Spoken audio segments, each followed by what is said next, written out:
उजाला music present Raghopur सकरी।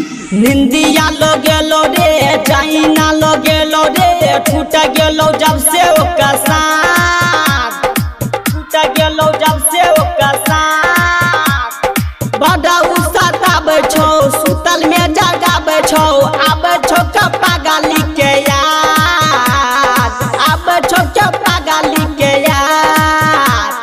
निंदिया लो गेलो रे चाइना लो गेलो रे छूट गेलो जब से ओका साथ बड़ा उसाताबे छौ सुतल में जगाबे छौ आबे छौ के पागली के याद आबे छौ के पागली के याद आबे छौ के डीजे आबे छौ के पागली के याद आबे छौ के पागली के याद।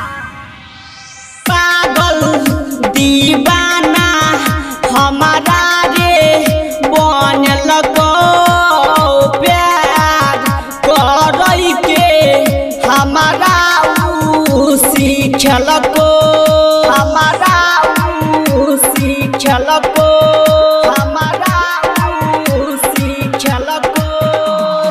पागल दीवाना हमारा रे बन लगो प्यार करई के हमारा उ सीखलको कि हम कहियो तोरा रे यार टेंशन से दुखो हमर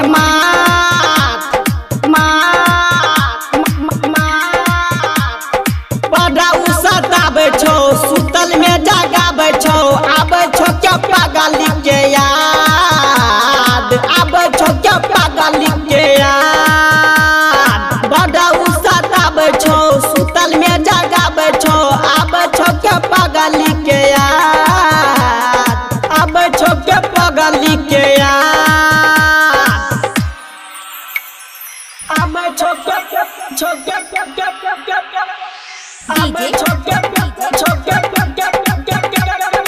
आबे छौ के पागली के याद मनीष आबे छौ के पागली के याद। रिकॉर्डिंग भाई उजाला म्यूजिक प्रेजेंट राघोपुर सकरी।